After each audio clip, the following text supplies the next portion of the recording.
조합제 TV 시청자 여러분 안녕하십니까? 2023년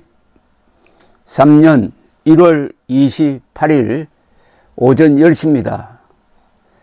곧 이재명 더불어민주당 대표가 서울중앙지검에 소환되어서 조사를 받게 됩니다. 대장동 특혜 의혹에 대한 조사는 오늘 하루로는 부족하고 한 번 더 불러야 되겠다는 게 검찰 방침인데 이재명 대표가 응할지 여부는 아주 미지수입니다.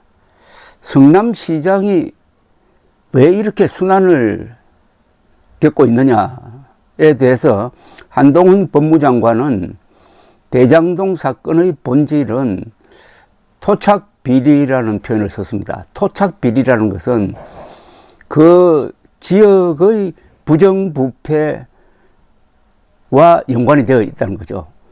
그러니까 성남이라는 도시에 부정부패의 어떤 뿌리가 있다는 거죠. 토착되어 있다는 겁니다. 토착비리는 각 지역마다 다소 있는데 유독 왜 이 성남시가 이러느냐.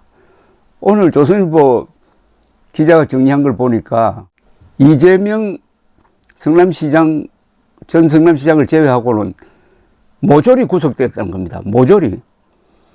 그러니까 민선 7기 은수미 시장까지 구속돼 가지고 지금 예외가 없다는 겁니다. 더구나 여야의 예외가 없다는 겁니다. 여당도 야당도. 그러면 이 성남시에 무슨 독특한 분위기가 있는 것 아니냐 이런 이야기가 되겠는데 조선일보 기자가 분석을 해보니까 앞서 구속된 성남시장들은 모두 부동산 비리에 연루됐다고 합니다. 결국 이재명도 그 토착 비리의 풍토에서 벗어날 수 없었다 이렇게 된 거죠. 부동산 비리라는 겁니다. 부동산. 이 사람이 어떤 곳에서 사느냐, 어떤 곳에서 학교를 다녔느냐, 어떤 곳에서 공부를 했느냐, 이게 굉장히 중요합니다. 인간이라는 것은 시간과 공간 속에서 살아가는데 시간은 어쩔 수가 없습니다. 그러나 공간은 선택할 수가 있습니다. 그 공간의 선택에 따라서 본인뿐만 아니라 나라의 운명이 달라지기도 합니다. 이승만 대통령이 워싱턴에 있지 않고 모스크바에 있었다면 어떻게 되겠습니까? 운명이 바뀌죠. 그리고 신라의 삼국통일을 주도한 태종무열왕 김춘추가 그때 당나라 장안에 갔습니다. 장안에 머물면서 태종과 만나가지고 나당연합, 당과 신라의 연합을 성사시킵니다. 한미동맹과 함께 우리나라 민족사에서 가장 중요한 동맹입니다. 그리하여 신라가 삼국통일을 합니다. 그때 김춘추는 고구려에도 가고 일본에도 가고 했으나 동맹을 맺는데 실패했습니다. 그러나 장안에 갔기 때문에 그때 세계의 중심이 장안이었습니다. 그래서 신라가 삼국통일을 할 수 있었고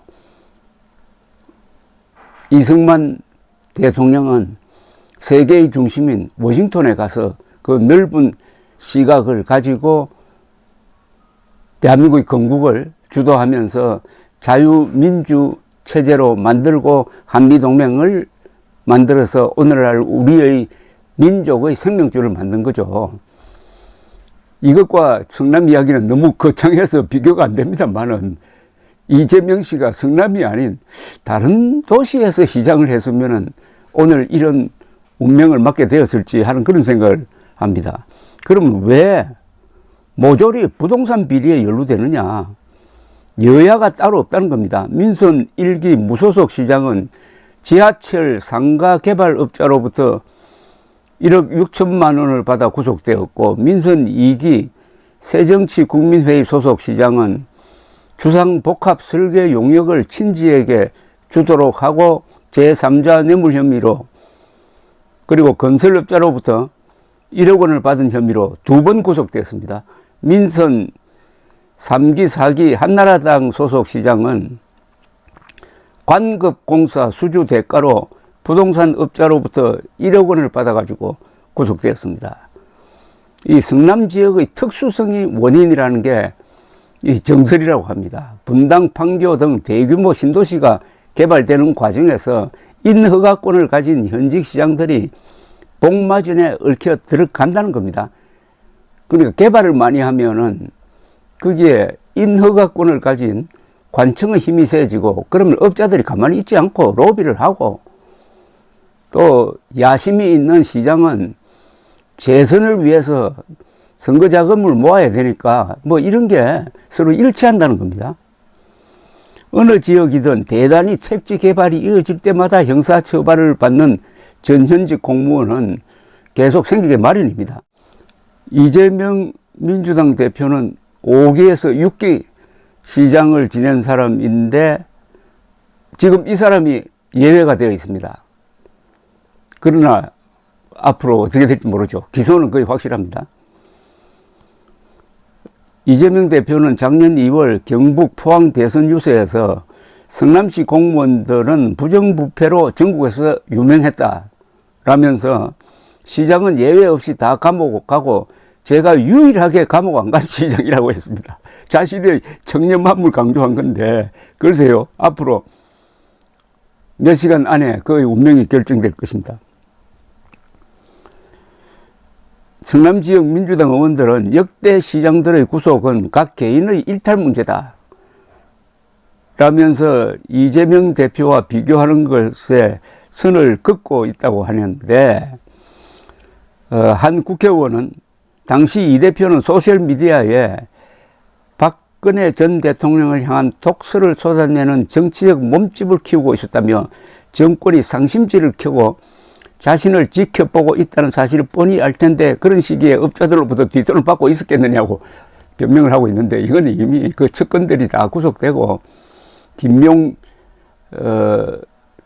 의 경우에는 8억 원 이상을 선거자금으로 받은 혐의가 확실해서 지금 구속되어 있는 마당에 이런 변명이 통하겠습니까? 흔히 하는 이야기가 조중동이 있는데 내가 부정을 했으면 가만히 있겠습니까? 그때 박근혜 정부가 있는데 내가 돈 먹는 거 가만 놔뒀겠습니까? 이런 식으로 이야기하는 건 이건 하여튼 판박입니다. 판박이.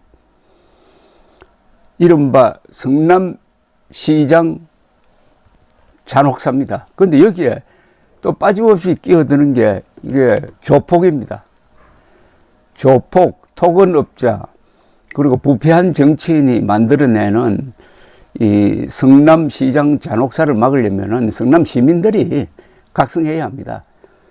민주주의 국가에서 그들이 뽑는 시장이나 대통령은 그 시민 또는 국민들의 평균 수준입니다. 감사합니다.